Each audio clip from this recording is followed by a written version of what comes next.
nikmat Islam, nikmat kesehatan, nikmat kesempatan untuk melakukan kebaikan dengan harapan semoga ini semuanya selalu ditambah oleh Allah Subhanahu wa taala. Nikmat-nikmat ini semakin diberkahi dan ditambah oleh Allah untuk kita dan keluarga kita semuanya. Amin amin ya rabbal alamin. Selalu terus selanjutnya kita mengucapkan salawat kepada Nabi Muhammad sallallahu alaihi wasallam dengan harapan semoga kita semuanya diakui sebagai umatnya, mendapatkan syafaatnya nanti di hari kiamat. Amin amin ya rabbal alamin. Bapak Ibu jamaah yang dimuliakan Allah Subhanahu wa taala, mari sejenak kita merenung dan memikirkan serta meresapi, mengambil hikmah dan pesan-pesan baik dari ayat-ayat Al-Quran yang khususnya pagi ini kita akan mengkaji surah Shad ayat 71 sampai 88 insyaallah taala. Allah Subhanahu wa taala berfirman, A'udzu billahi minasy syaithanir rajim. Idz qala rabbuka lil malaikati inni khaliqun basharan min tin. فإذا سويته ونفخت فيه من روحي فقعوا له ساجدين فسجد الملائكة كلهم أجمعون إلا إبليس استكبر وكان من الكافرين. Jamaah yang Allah Subhanahu wa taala. Idz qala rabbuka. Ingatlah ketika qala berfirman. Siapa yang berfirman kira-kira ini Bapak Ibu? Rabbuka. Siapa Tuhanmu? Yakni Allah Subhanahu wa taala. Ingatlah ketika Tuhanmu berfirman. Berfirman kepada siapa? Lil malaikati, kepada para malaikat. Jadi Allah SWT Bapak Ibu pernah berfirman kepada para malaikat. Apa firman Allah kepada malaikat? Ini sifatnya maklumat, informasi, yaitu kata Allah, inni khaliqun basyara min tin. Ini sesungguhnya aku khaliqun, aku akan menciptakan basyaran, seorang manusia minti dari tanah. Malaikat, ketahuilah bahwa aku akan menciptakan manusia yang terbuat dari tanah. Jadi informasinya Allah kepada para malaikat. Kemudian apa lagi? Setelah Allah memberikan maklumat, memberikan informasi kepada para malaikat ini, jemaah yang dimuliakan Allah Subhanahu wa taala, lalu Allah menyampaikan, Fa'idha sawaituhu, dan apabila aku sempurnakan kejadian penciptaan tadi, mereka apabila aku itu sudah menyempurnakan penciptaan manusia itu yang terbuat dari tanah, sudah aku sempurnakan penciptaannya, aku sempurnakan kejadiannya dari penciptaan tadi, wa nafakhtu fihi min ruhi, wa nafakhtu, dan aku tiupkan fihi kepada ya bashar min ruhi, dari telur ciptaanku. Ketika aku sempurnakan kejadiannya, penciptaannya dari manusia tadi yang terbuat dari tanah, karena tanah mau dibuat manusia oleh Allah SWT, lalu kemudian aku tiupkan tanah itu dengan roh ciptaanku. Jadi Allah juga menciptakan roh khusus kepada Nabi Adam ini, kepada manusia yang terbuat dari tanah ini, yaitu Nabi Adam alaihissalam. Ini maksud di sini. Jadi maksud Allah menciptakan manusia terbuat dari tanah ini, yang dimaksud di sini adalah Nabi Adam. Jadi Allah memberikan informasi juga kepada malaikat bahwa Allah akan menciptakan manusia yang Nabi Adam yang dimaksud di sini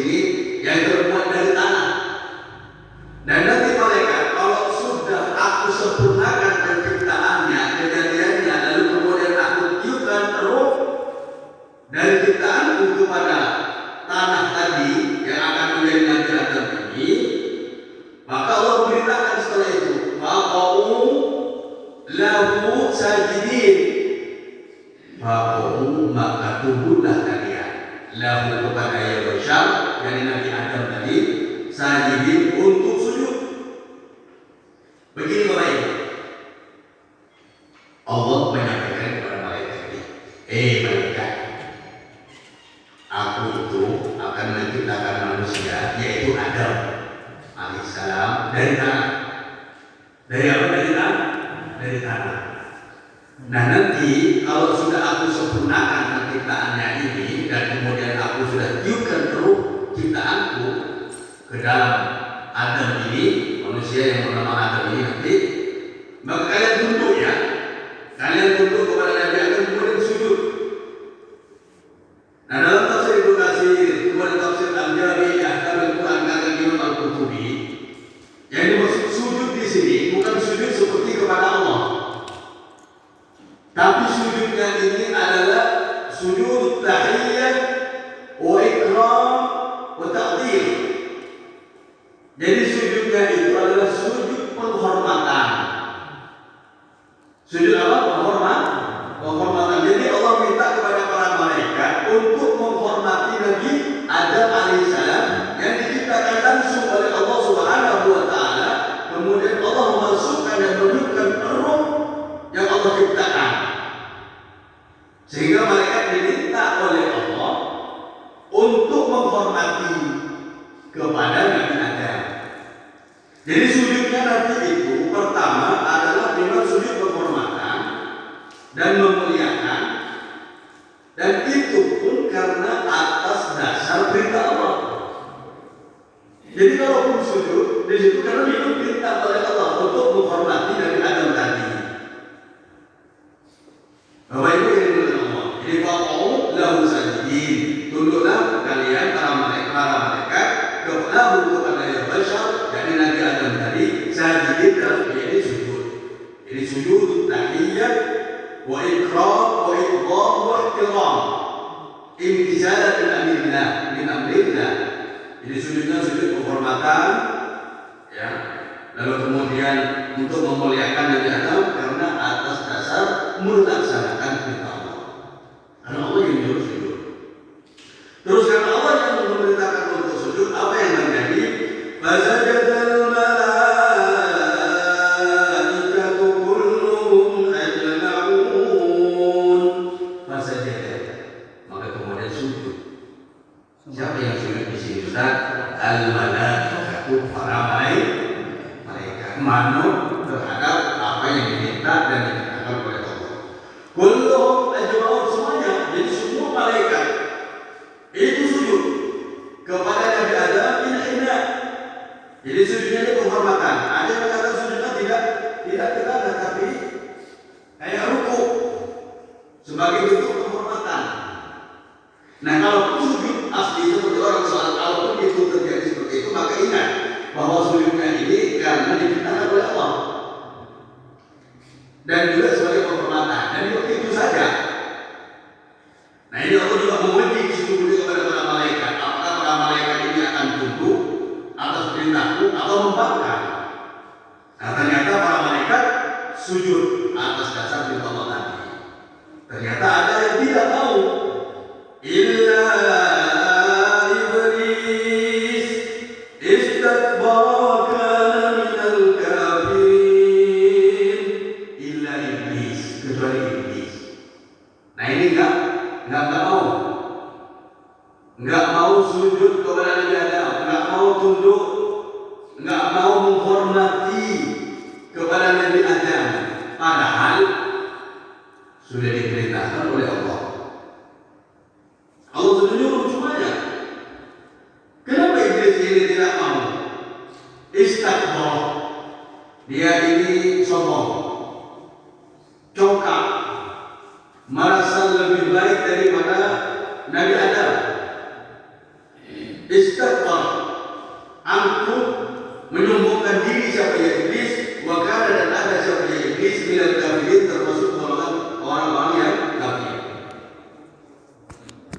Karena kesombongannya ini, maka akhirnya dia tidak mau melaksanakan perintah Allah untuk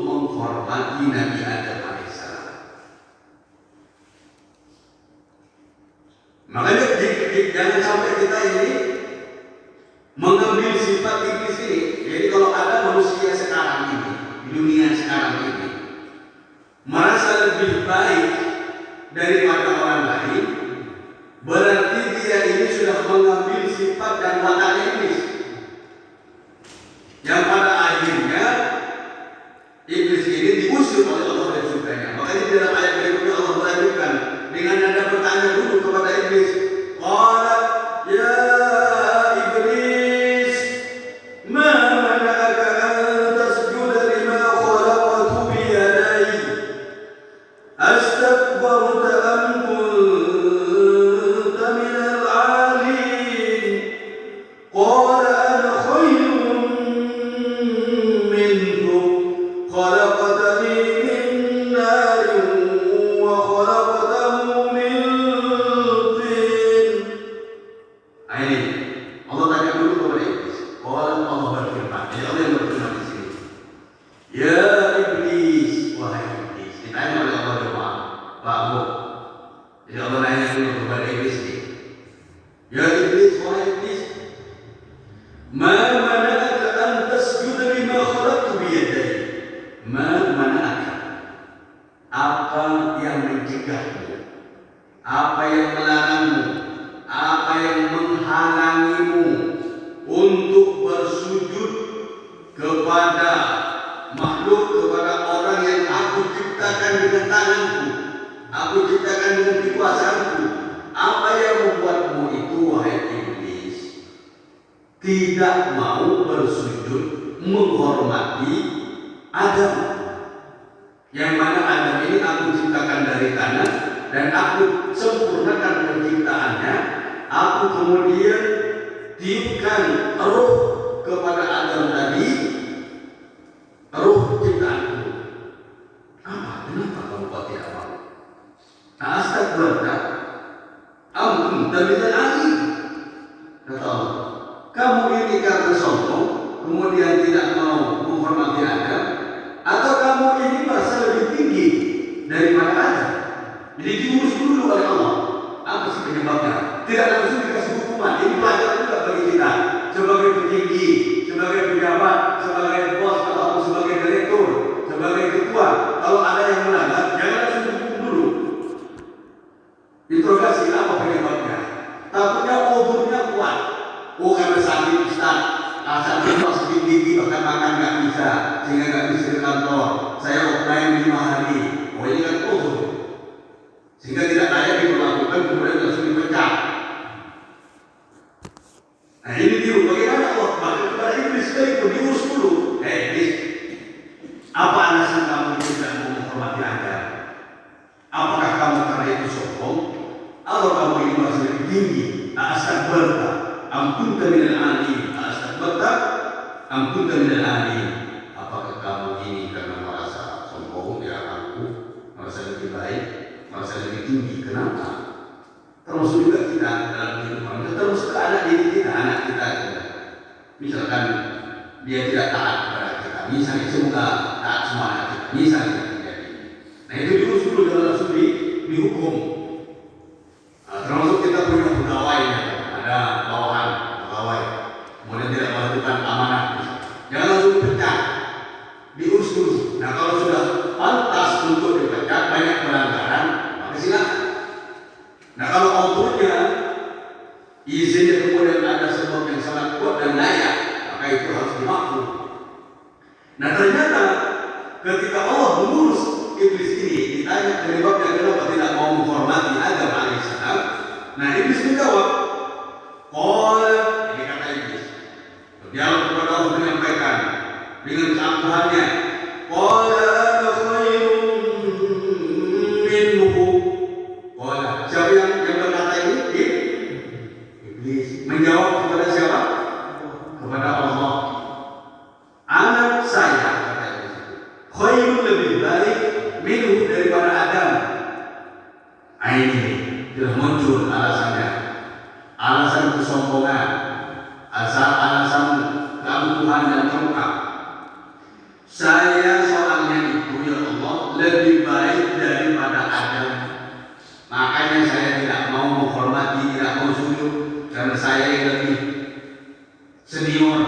saya lebih baik, saya lebih sepuh misalnya, nggak mau menghormati, padahal sudah diperintahkan oleh Allah. Apa katanya bentuk-bentuk apa namanya kesombongannya ini dan mengaku bahwa dia lebih baik? Katanya iblis, khalaqtani min narin wa khalaqtahu min tin. Engkau ya Allah menciptakan aku dari api dan engkau menciptakan Adam dari tanah. Maka saya lebih baik. Maka tidak cocok saya menghormatinya dan apalagi sujud. Nah ini sifat sangat tercela, merasa lebih baik. Kami sampaikan tadi kalau ada orang di dunia sekarang ini bahkan mengungkapkan, jangankan mengungkapkan, merasa saja itu sudah tidak boleh. Merasa lebih baik daripada orang lain itu sudah mengambil karakter dan watak dari iblis. Harus dibuang jauh-jauh. Kalau datang dia mengambil sifat ini, segera dibuang dan antisipasi, segera dibuang dan usir sejauh-jauhnya, buang ke lautan dan simpan sejauh-jauhnya dan supaya tidak kembali lagi. Setiap kali sifat sombong ini datang pada kita, maka di antara solusi untuk kita lakukan, sadari bahwa itu sifatnya dan karakternya serta wataknya iblis. Sehingga kita tidak mau, kita tidak mau disebut iblis, betul? Nggak ada yang mau. Nah berhubung kita juga tidak mau, segera diingat itu bahwa ini adalah sifat iblis, tidak layak ada di hati saya, tidak saya ini tidak layak ada di pikiran saya, maka segera dibuang, diusir sejauh-jauhnya. Karena konsekuensinya nanti berat juga dari Allah SWT. Karena iblis ini sudah menjawab alasannya, yaitu kesombongan, lalu kemudian keangkuhan dan kedongkakan sifatnya ini, karakternya ini, maka akhirnya ada konsekuensi dari Allah. Qala, lalu Allah berfirman, fakhruj minha fa innaka rajim wa inna 'alaika la'nati ila yaumiddin. Qala, Allah berfirman siapa ya Allah? Fakhruj, maka keluarlah kamu iblis, minha dari surga. Fa innaka rajim, karena sesungguhnya kamu wahai iblis rajim, terkutuk.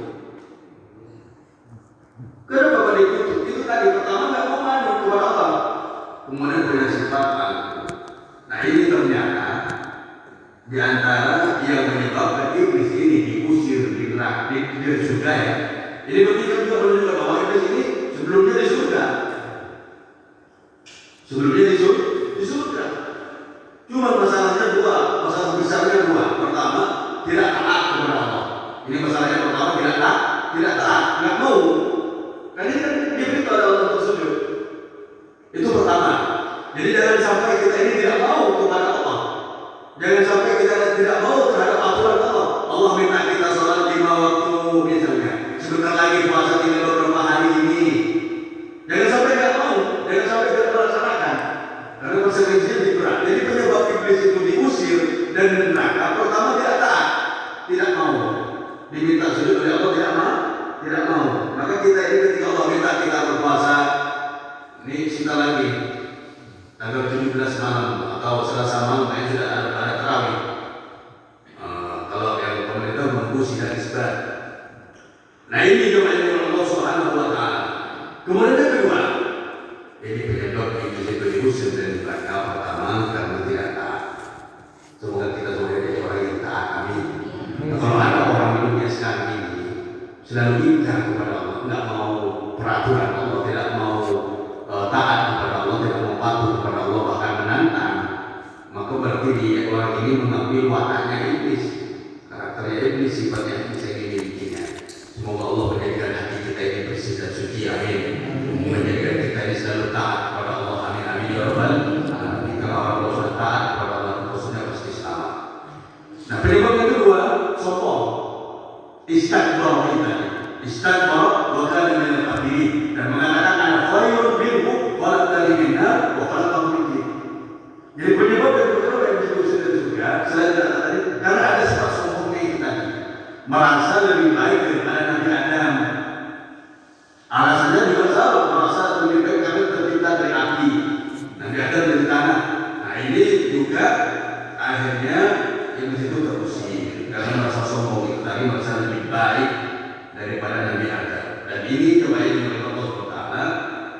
menjadi pelajaran berharga bagi kita dalam menjalani hidup sehari-hari, bahwa sifat ini sangat jelek ternyata menjadi penyebab iblis itu terusir dari surga.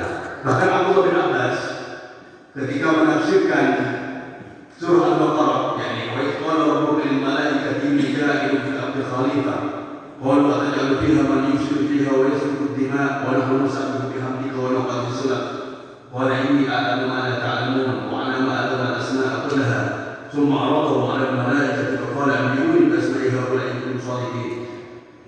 Dan ternyata juga iblis ini disebutkan oleh Abdullah bin Abbas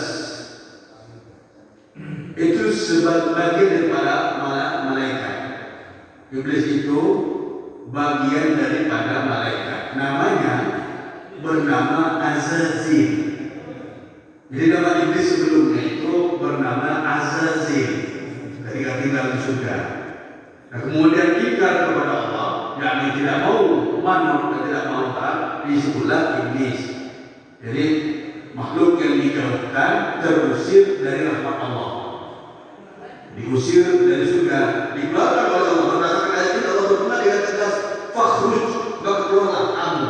Ngomong langsung itu kepada iblis, "Minha dari jannah, dari surga, fa innaka rajim, karena sesungguhnya kamu terkutuk." Karena sudah diusir oleh Allah dari surga, kemudian Allah juga menyampaikan di ayat 78-nya, "Wa inna 'alaika la'nati ila yaumiddin." Dan sesungguhnya laknatku atasmu sampai hari pembalasan, yaitu pada hari kiamat. Terlaknat terus. Nah, karena sudah dilaknat oleh Allah, selain dikeluarkan dari surga jemaah, ayat kata Allah itu terusir ini dari rahmat Allah dan dari surganya, dan kemudian dikutuk oleh Allah, dilaknat oleh Allah Subhanahu wa taala, dijauhkan dari rahmatnya. Kemudian iblis ini melobi, bahasa kitanya melobi kepada Allah.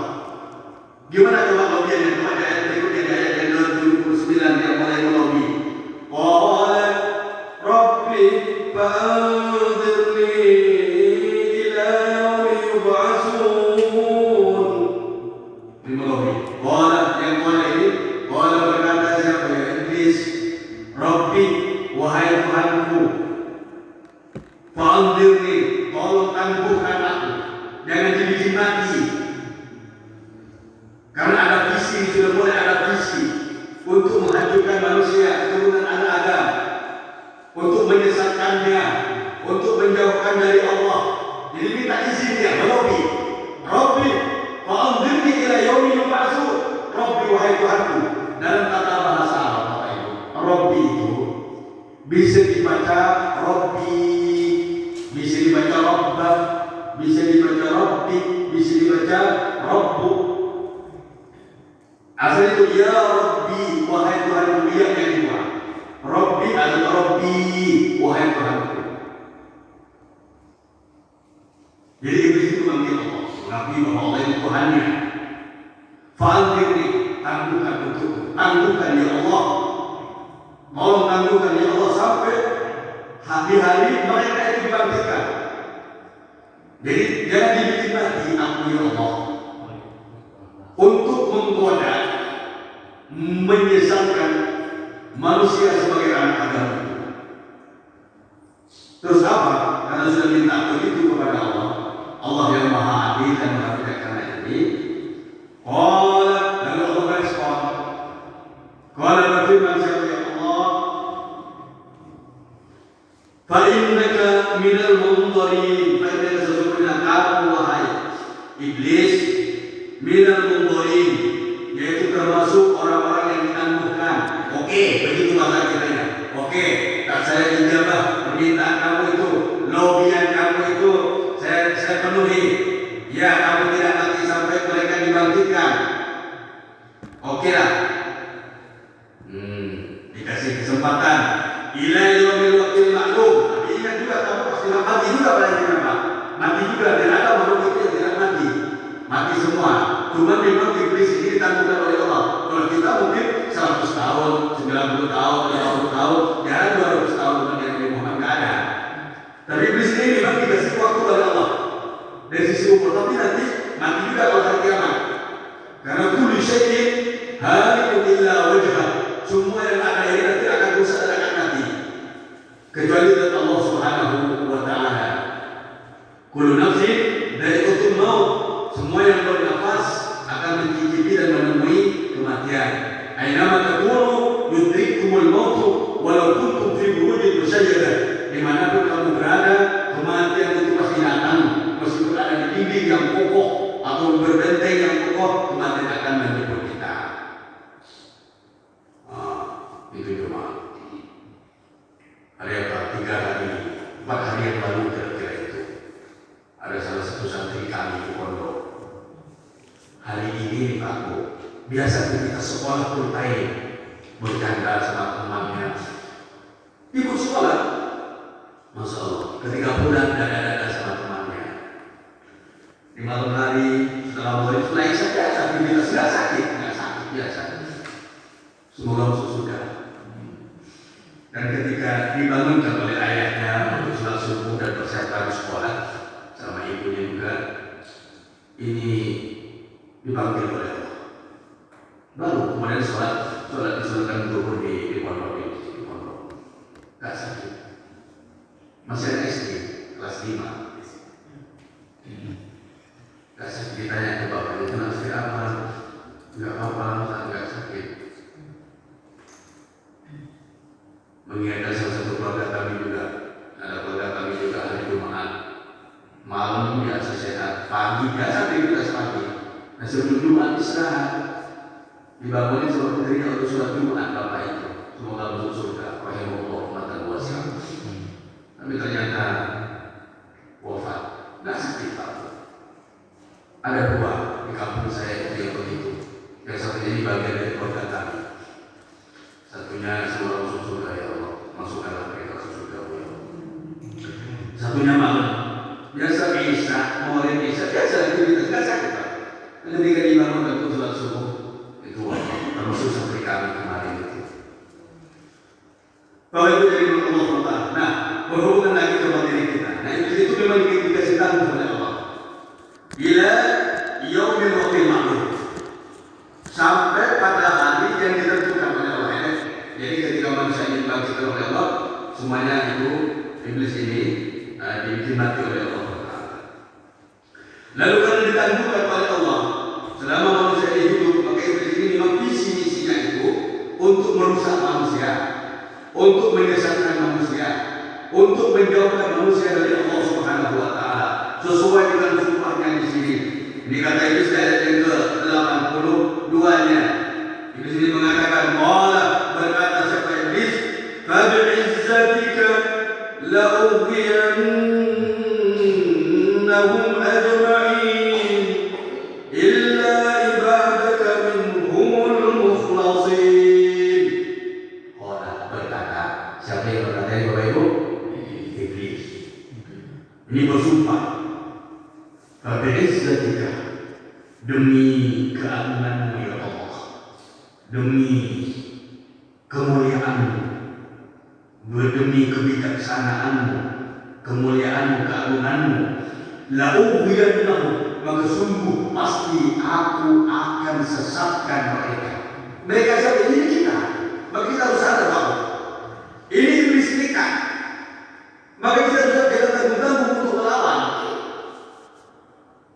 Ini bersumpah di hadapan Allah, la'ughwiyannahum bi'izzatik la'ughwiyannahum ajma'in.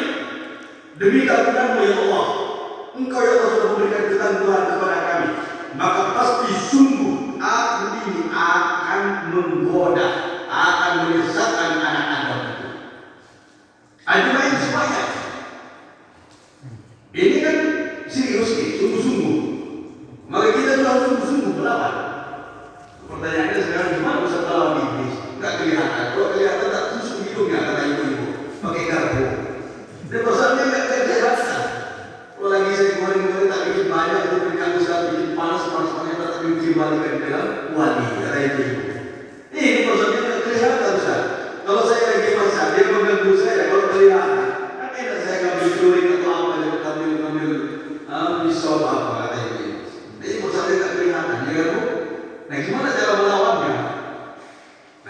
memberikan teori cara melawan makhluk jahat yang melihat kita, sementara kita tak lihat. Karena iblis dan jin setan ini, oleh Allah memang dikasih kekuatan untuk melihat kita, sementara kita memang ditakdirkan oleh Allah untuk melihatnya. Tapi Allah bukan berarti tidak memberikan solusi kepada kita untuk melawan musuh dan kita tidak melihatnya. Terus apa Ustaz? Di antaranya memohon perlindungan kepada Allah dengan mengucapkan A'udzubillahi minasyaitonir rajim. Resapi mana? Aku berlindung kepadamu ya Allah dari gangguan dan setan yang terkutuk. Nah, itu solusi dari Allah. Fasta'idz billah. Mohon perlindungan kepada Allah. Baca ayat kursi, ya kan? Sebelum tidur di pagi hari, di sore hari, atau baca A'udzu bikalimatillahit tammati min syarri ma khalaq. Pernah juga ada kejadian, ada orang kayak setan begitu kesurupan di hadapan Nabi. Ada dua sahabat di hadapan Nabi itu saling teriak-teriak, marah. Dari segi marahnya wajahnya yang memerah, urat-urat lehernya ini mengembang. Bayangkan Pak, dia bilang Nabi. Ada dua sahabat bertengkar, wajahnya sampai memerah, urat lehernya sampai mengembang teriak-teriak. Gimana respon Nabi sebagai seorang Nabi dan Rasul melihat dua sahabatnya kayak gitu modelnya? Akhirnya Nabi mengatakan, Inni la'alamu kalimatan law qala bihima law qala la dhahaba ma yajid. Saya mengetahui sebuah kalimat, kalau kalimat ini diucapkan oleh orang yang lagi malah kesal-kesal kayak gini kata Nabi, maka dia akan sehat dan dia akan hilang marahnya itu. Apa kalimat itu? Ibu apa semua sudah? A'udzu billahi minasyaitonir rajim. Nanti kalau marah kepada suaminya tanpa alasan yang jelas, baca a'udzu billahi minasyaitonir rajim. Ya kan? Nah, kalau lagi berdiri, aturannya dari Nabi itu, pendidikan Nabi kepada kita, kalau lagi berdiri kalau marah itu diminta untuk duduk. Kalau posisinya duduk, marah di saat duduk disuruh berdiri. Kalau duduk berdiri ini mesti tetap Ustaz lebih marah lagi. Ambil duduk, ambil air, karena api itu bisa mati dengan air. Maka duduk. Nah, sudah duduk Ustaz, masih kesel kalau mulai jadi. Nah, itu perlu kadang-kadang itu bisa jadi jin dan setan. Tapi Allah itu apa namanya, pendidikan dari Nabi Sallallahu Alaihi Wasallam, solusi yang ditawarkan kepada kita.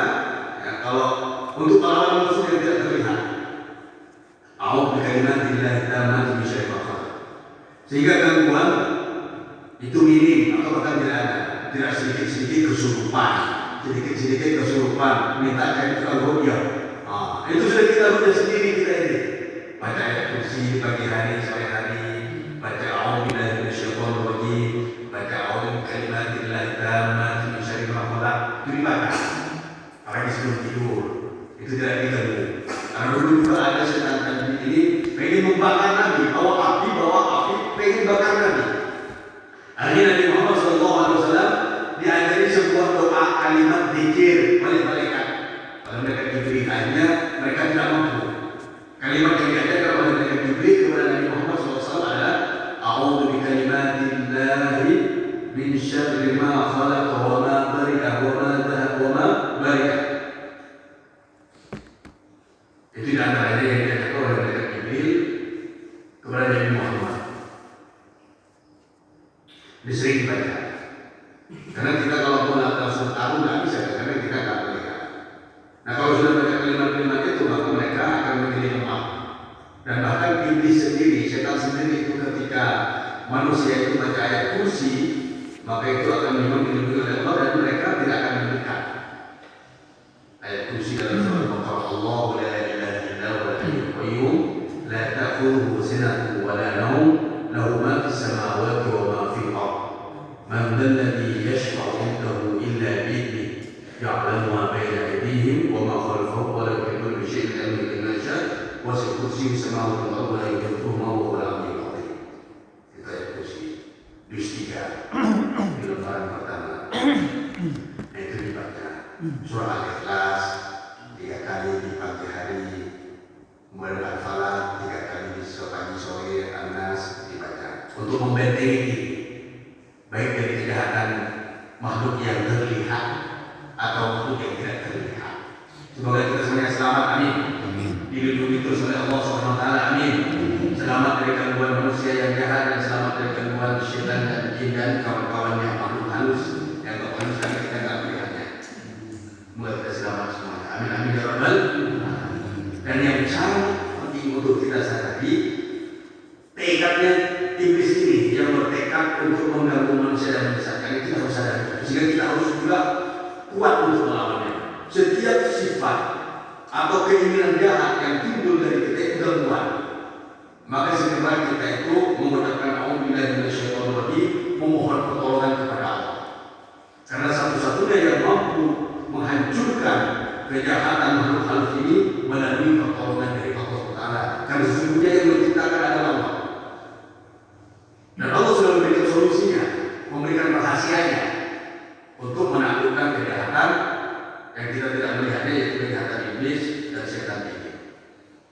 Qala fa bi'izzatika la'ughwiyannahum ajma'in illa ibadaka minhumul mukhlasin. Tapi tentu memang iblis itu di sini disampaikan tidak mampu kepada semua makhluk untuk menggoda dan untuk menyesatkan. Illa dikatakan di sini kecuali hamba-hambamu ya Allah yang diikhlaskan, orang-orang yang ikhlas, orang yang dibuat ikhlas oleh Allah, orang yang dipilih oleh Allah untuk ikhlas melakukan ibadah puasa, bukan untuk disanjung manusia, bukan karena tetangga saya kalau nggak puasa ini nggak enak sama anak saya, saya ini kalau nggak puasa nggak enak sama tetangga.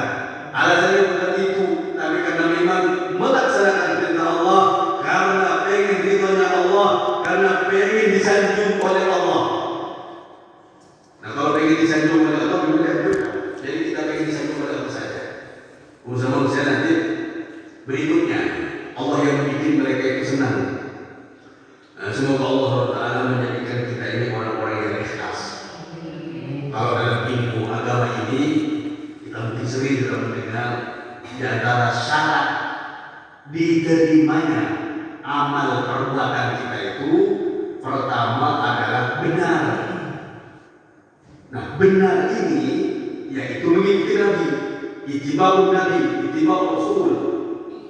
Karena kalau kita mengikuti Nabi itu pasti benar. Nah kalau pekerjaannya saja sudah salah, gimana mau diterima? Sholat tanpa wudu, sholat pakaiannya bukan najis, puasa di siang hari ketika ada orang makan pentol dan sate, ya nggak bisa. Ini sudah salah. Atau suka memfitnah, nah, ini juga sudah salah. Tidak sesuai dengan apa yang diminta oleh Nabi. Yang kedua, ikhlas. Nah kalau sudah tidak ikhlas itu repot. Semoga kita tertolong kepada orang-orang yang ikhlas, amin. Nah orang yang ikhlas ini, orang yang dipilih oleh Allah dalam beribadah ini betul-betul karena Allah. Setan ini tidak mampu, iblis ini tidak mampu untuk menyesatkannya. Makanya di sini dikatakan illa ibadaka minhumul mukhlasin, kecuali hamba-hamba oleh Allah yang ikhlas dan hamba Allah yang dipilih oleh Allah untuk menjadi orang ikhlas. Maka jangan lupa juga kita di bulan Ramadan ini secara khusus sebelum iftar, sebelum takjil minta kepada Allah agar dijadikan orang-orang yang ikhlas. Ikhlas dalam ucapan, ikhlas dalam perbuatan, ikhlas dalam ibadah, sehingga setan pun juga tidak mampu untuk menyesatkan. Karena kalau ada orang beribadah sudah tidak ikhlas karena manusia, karena ingin dipuji, maka itu sudah dikuasai, dipengaruhi oleh gangguan iblis dan setan dan kawan-kawannya. Allahumma shalli ala Muhammad. Allahumma shalli ala Muhammad. Jelas itu ya? Aman ya? Jadi diingat jangan sampai sifat sombong. Nah ini pertama. Kemudian ada di diri kita, masalah yang baik daripada yang di kita. Kemudian juga jangan mengganggu orang lain. Jangan menyesatkan orang lain. Jangan bikin iblis nganggur. Kemudian pekerjaannya diambil alih oleh kita kan. Orang kalau mengganggu orang lain, menyesatkan orang lain, menyakiti orang lain, itu berarti sudah mengambil tugasnya, mengambil karakternya iblis yang bersumpah kayak gini. Lalu yang tahu itu menyesatkan, mengganggu, menyakiti, merusak, itu pekerjaan iblis benar. Dan jangan sampai kita mengambil alih pekerjaannya. Sudah cukuplah mereka. Kita ini membentengi orang, membantu yang lain, bentengi diri kita dengan ibadah yang ikhlas dan benar, kemudian bantu yang lain untuk menguatkan. Jelas Bapak Ibu? Semoga yang kami sampaikan ini sampai ke tujuan. Amin. Berkah dan bermanfaat. Amin. Amin ya Rabbal alamin. Sedikit lagi. Allah berfirman, qala fal haqqu wal haqqu aqul la amla'anna jahannama minka wa mimman tabi'aka minhum ajma'in. Ini ngeri Pak. Qala ada yang di sini ayat yang 84 ini Allah yang berfirman. Qala Allah berfirman. Qala berfirman siapa Allah? Fal haqqu, maka ungkapan yang benar, aku itu yang berkata, aku itu berucap yang benar, aku itu bersumpah yang benar, aku itu berfirman yang benar. Sumpah yang benar itu adalah dari aku itu bersumpah yang benar, berucap yang benar. Jadi Allah sudah bersumpah, Allah sudah berfirman, itu semuanya adalah kebenaran. Dan ingat itu sesungguhnya adalah untuk kebaikan kita. Nah Allah juga menyampaikan di ayat yang ke-8 ini perhatian untuk kita. Ini tambih namanya, peringatan untuk kita semua coba. Jangan sampai kita ikut pengaruh dan gangguan setan. Jangan sampai ikut. Karena Allah menyampaikan di sini, la amla'anna jahannama minka, maka sungguh aku akan memenuhi, akan mengisi, akan memenuhi neraka jahannam minka dari kamu wahai iblis, wa mimman tabi'aka minhum ajma'in, dan orang yang ikut kamu. Jadi neraka jahannam ini kata Allah. Allah yang menyampaikan bahwa hei iblis, neraka jahannam itu akan saya isi, akan saya penuhi kamu dan orang yang mengikuti kamu. Itu bahasa kita ya. Bahasa Al-Qur'annya, la jahannam minka wa mimman tabi'aka minhum ajma'in. Sungguh akan saya penuhi itu neraka jahannam dengan kamu itu yang durhaka. Tentu pengikut-pengikut kamu, para yang ikut kamu. Makanya jangan sampai kita ikut. Sekarang ini menjelang Ramadan, iblis dan setan ini berjuang untuk supaya manusia tidak berpuasa. Karena sudah tidak berpuasa, kalau sudah tidak berpuasa, nggak mungkin orang itu dapat ampunan dan tidak mungkin mendapatkan rahmat. Akhirnya punya teman. Nah nanti ketika di neraka, coba bayangkan coba. Setan di sini, kalau sudah di neraka, dia mengatakan, "Fala talumuni walumu anfusakum." Nah, kalau sudah di neraka sudah berenang, sudah disetrika umumnya oleh Allah, disetrika kaminya oleh Allah. Nah, setan mengatakan, kalian jangan menyalahkan aku. Walumu anfusakum, salahkan diri kalian. Siapa suruh ikut? Nah, ini Allah sudah menegaskan kita ini peringatan dari Allah untuk kita bahwa Allah berikan informasi, Allah akan memenuhi, mengisi neraka jahanam itu dari iblis, setan, dan pengganggu-pengganggu yang lain, dan termasuk pengikutnya. Nah, supaya kita tidak masuk ke situ, jangan masuk, jangan diikuti, jangan mengikuti siapa? Iblis dan setan. Apa tanda-tanda orang yang mengikuti iblis dan setan? Yaitu tadi ngambil karakternya, ngambil wataknya. Kalau sudah sombong, aku merasa lebih baik daripada orang lain, itu sudah ciri khas daripada iblis ini. Kemudian tidak taat, membantah Allah, menantang. Enggak melaksanakan apa yang diminta oleh Allah, itu sudah bagian pengikutnya loh. Kemudian beribadah tidak ikhlas, mengganggu orang lain, beribadah tidak ikhlas, nah itu sudah ada tanda-tanda.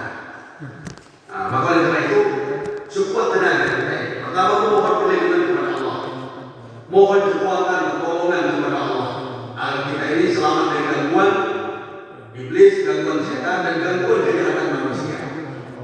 Sehingga beribadah ini kita nyaman, melaksanakan ibadah puasa ini juga kita semangat, serius dan sungguh-sungguh, karena kita mampu menaklukkan kejahatan yang ada pada diri kita juga, kejahatan yang kita tidak melihatnya dan kejahatan yang kita melihat.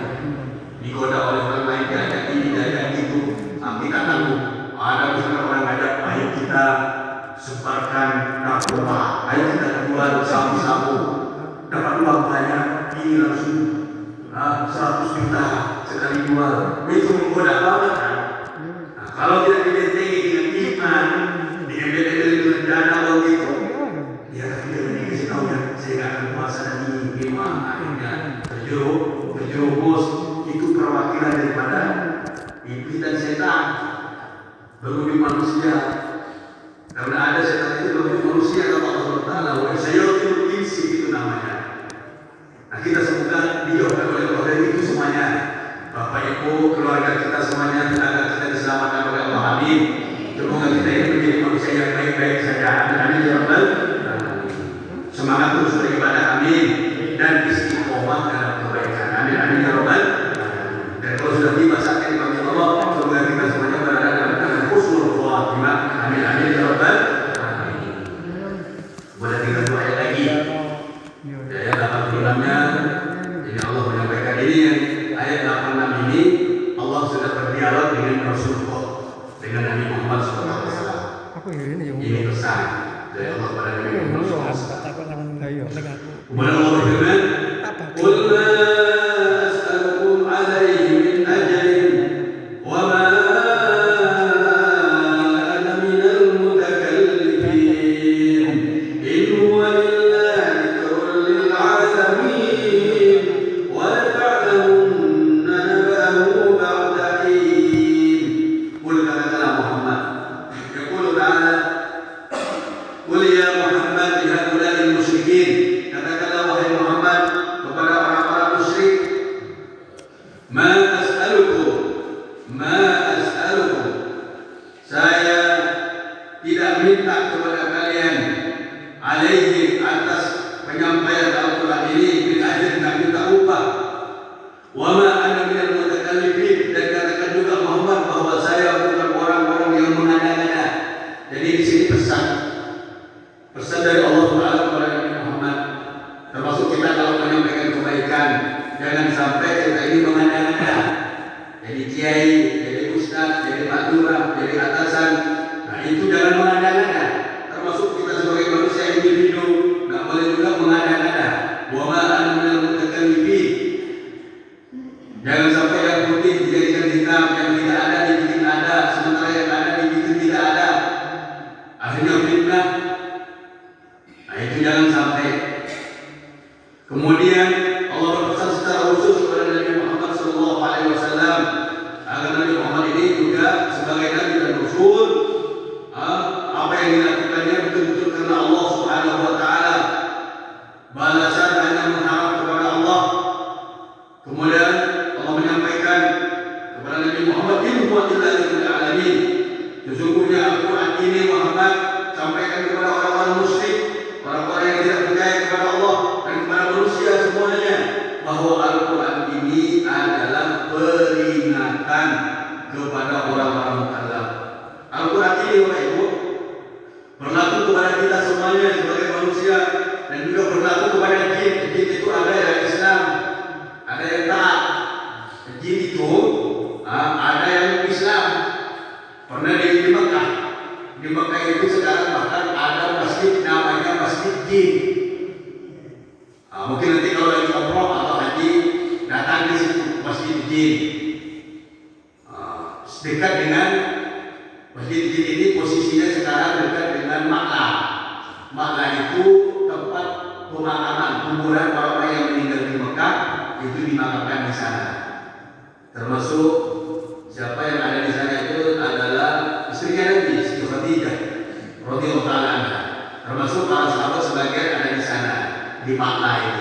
Nah, masjid jin dekat dengan makna ini. Kenapa disebut masjid jin? Karena pada suatu ketika Nabi pernah baca surat Al-Quran, bahkan di Al-Quran sekarang ada namanya surah jin. Nah itu mereka itu mengakui dan mengimani Al-Quran ini. Percaya kepada Nabi Muhammad, Nabi dan Muhammad, Nabi dan Rasul, termasuk Al-Quran ini mereka percaya bahwa ini adalah wahyu dari Allah.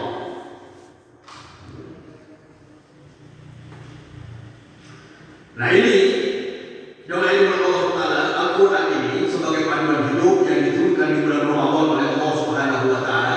Nah kita lagi kita Ramadan yang disebut dengan Syahrul Quran, bulan diturunkannya Al-Quran. Maka kita banyak baca Al-Quran. Dan ini dzikrul lil alamin. In huwa illa dzikrul lil alamin. Al-Quran ini tidak lain tidak bukan sebagai peringatan kepada alam semesta ini, jadi kepada manusia dan jin.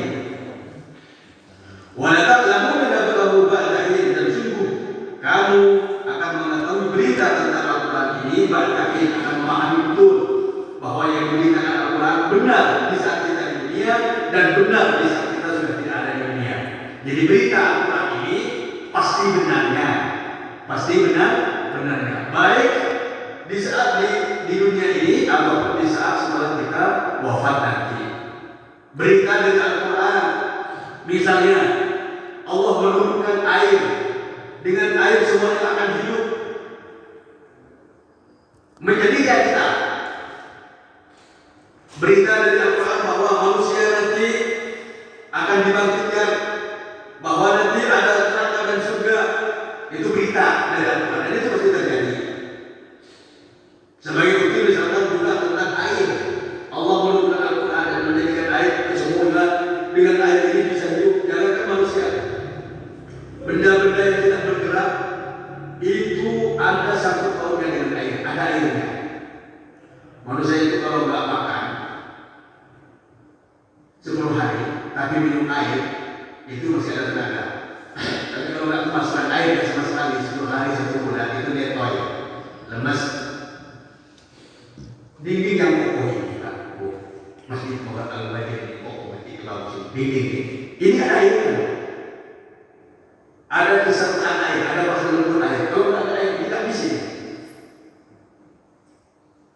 Air dicampur dengan cor, dengan besi, dengan kerikil, kemudian itu ada air. Lama-lama kokoh seperti ini. Jangan dikira tidak ada. Termasuk air, air. Ini kalau tak ada hujan, mati. Air kokoh kuat ini kita tempat kajian sekarang. Itu berita benar. Masya Allah. Ada iklim bersama air. Masya Allah. Terima kasih, semoga kita ini diselamatkan oleh Allah Subhanahu Wa Taala dari kejahatan gangguan iblis, setan dan makhluk yang terlihat. Semoga kita semuanya diselamatkan oleh Allah dari sifat-sifat tercela. Semoga sifat sombong, sifat angkuh, sifat terangkat dijauhkan oleh Allah dari diri kita dan keluarga kita semuanya dan tetangga kita. Semoga kita selalu semangat untuk melakukan kebaikan dan juga diberikan keistiqomahan oleh Allah.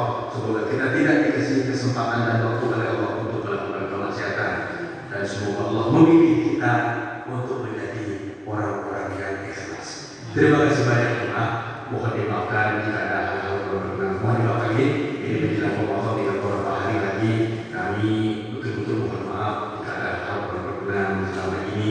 Mohon dimaafkan ini. Semoga Allah memilih kita untuk menjadi orang-orang yang ikhlas dan orang-orang yang bertakwa. Untuk selanjutnya kami kembalikan kepada Bapak Haji. Terima kasih banyak. Wassalamualaikum warahmatullahi wabarakatuh. Waalaikumsalam warahmatullahi wabarakatuh. Demikian tadi Bapak-Bapak dan Ibu, kajian yang sangat menarik sekali. Mungkin ada suatu hal yang bertanyakan.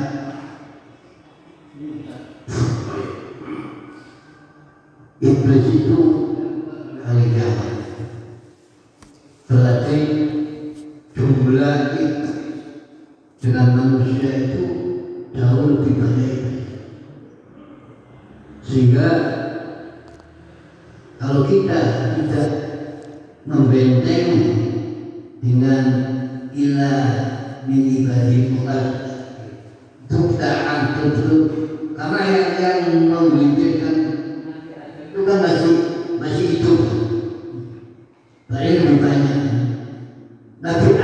yang pernah bersurga kita juga pernah melawan daripada iblis, apalagi kita ini. Nah, lihat apa yang turun dari itu. Mohon untuk dijelaskan. Baik, Bapak Ibu, ini sungguh sangat luar biasa. Kalau kita memang melihat bagaimana kesungguhan iblis ini kepada Abu Bakar, kepada Nabi Adam saja, dan dia juga memang bersumpah, bahkan tidak ragu-ragu kepada Nabi Adam itu bersumpah, wahai Adam, kalau kamu makan atau minum makan buah kurdi ini, kamu akan kembali dengan kekal selamanya. Dan itu mengatasnamakan Allah. Karena mengatasnamakan Allah, Nabi Adam akhirnya ada sedikit percaya. Karena selama ini tidak ada orang itu bersumpah, makhluk itu bersumpah atas nama Allah kecuali benar. Nah, ini ada kebetulan. Nah, kita ini sebagai manusia, sebagai anak keturunannya yang memang sejak awal iblis ini bersumpah untuk menggoda dan menyesatkan manusia. Maka jemaah Allah Taala yang perlu kami tegaskan sampaikan, panjangnya umur, ini kan istilah panjang umur, ini panjang umurnya sendiri kan tidak mati sampai ila yaumil akhir, sampai manusia dibangkitkan atau pada sampai akhir zaman yang ditentukan oleh Allah. Bukan berarti panjangnya umur kalau umurnya itu lebih umur enggak. Karena umat Nabi Muhammad ini adalah umat yang paling pendek umurnya. Tapi secara kualitas mengatakan umatnya Nabi Musa. Terbukti Nabi ketika Isra Mi'raj, Nabi Musa nangis ya karena Nabi Muhammad ini diutus setelahnya anak muda, tapi umatnya lebih masuk surga duluan karena amalnya sedikit dilipat gandakan oleh Allah. Maka kita jangan kecil hati, ya kan? Ini sedangkan banyak umurnya, kemudian bisa melihat kita nggak bisa melihatnya. Kemudian umurnya begitu panjang. Nah, jangan Allah tadi kami sempat menyinggung tadi, Allah memberikan solusi untuk melindungi diri itu tadi. Secara pikir yang banyak mohon perlindungan kepada Allah dengan berpikir tadi, mengucapkan a'udzubillahi minasyaitonir rajim. Tapi sampai maknanya aku berlindung kepada Allah dari gangguan setan yang terkutuk. Kemudian ada kata Allah. Kemudian itu tadi Allah memang banyak memberikan solusi karena Allah berfirman ya. Wa imma yanzaghannaka dalam ayat lain Allah berfirman wa imma yanzaghannaka nazghun minasy syaitani fasta'idz billah innahu huwas samiul alim. Apabila gangguan setan ini datang mengganggumu, godaan setan ini datang mengganggumu, maka mohonlah perlindungan kepada Allah. Ini khususnya harus halus. Apa bentuk mohon perlindungan dari saat? Misalkan kita tadi mengucapkan a'udzu bikalimatillahi tammati min syarri ma khalaq. Ini akan dideteksi oleh Allah. Itu solusi-solusi yang kita lakukan untuk melawan kejahatan makhluk yang kita tidak melihat. Coba baca a'udzu billahi satu kali. 1, 2, 3. A'udzu billahi minasy syaithanir rajim.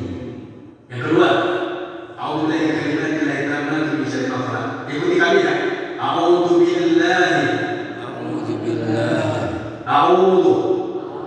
A'udzu bikalimatillahi at-tammati min syarri ma khalaq. Itu sering dibaca. Kata Nabi Sallallahu Alaihi Wasallam, kalau zikir ini dibaca dimanapun, di masjid, di rumah, di tempat tinggal, di tempat jualan, itu tidak akan diganggu oleh kejahatan setan atau kejahatan makhluk sampai dia meninggalkan tempat tadi. A'udzu bikalimatillahi tammati min syarri ma khalaq. Kalau pengen tahu itu banyak di Al-Masrur ini ada, di kiri ini ada. Itu kalau dibaca 3 sampai 3 kali, dimanapun kita berada di rumah, baca juga dulu biar tidak serem rumah kita, biar tidak serem. Di dapur juga. Itu dijanji oleh Rasulullah akan dilindungi oleh Allah dari gangguan makhluk. Berarti kalau makhluk ini ada yang terlihat dan yang tidak terlihat. Semoga kita diselamatkan oleh Allah. Amin. Nah, itu adalah solusi yang bisa kita tempuh untuk melindungi diri kita melawan gangguan setan. Sehingga kalau saya katakan begini jauh dari kita, itu akan semangat kita. Tinggal hawa nafsu kita ini ditata, yang juga tantangan, termasuk kejahatan luar, kejahatan dari luar kita, baik itu orang, teman, kakak. Insya Allah teman kita baik semuanya, insya Allah. Amin amin ya rabbal alamin. Barangkali ini yang bisa kami tanggapi. Terima kasih banyak ya Bapak Ibu yang Allah yang baik hati. Mohon dimaafkan di pelanggaran yang paling berkenan. Terima kasih banyak Pak Haji. Baik kita berdoa kepada Allah berdoa sebagai penutup ibadah kita jemaah. Kita beristighfar dulu ketika kami bersama-sama. Astagfirullahaladzim. A'udzu billahi minasy syaithanir rajim. Bismillahirrahmanirrahim. Alhamdulillahi rabbil alamin. Wa sallallahu wa sallam ala nabiyyina Muhammad wa ala alihi wa sahbihi ajma'in. Ya Allah ya Ghafur ighfir lana ya arhamar rahimin. Amin ya rabbal qulubina ya qadil hajat ya hawaijana fid din wa dunya wal akhirah. Allahumma anfa'na bima 'allamtana wa zidna ilman nafi'an bi rahmatika ya arhamar rahimin. Allahumma inna nas'aluka min khairin ma sa'alaka minhu rabbika wa minka Muhammad sallallahu alaihi wasallam wa na'udzu bika min syarri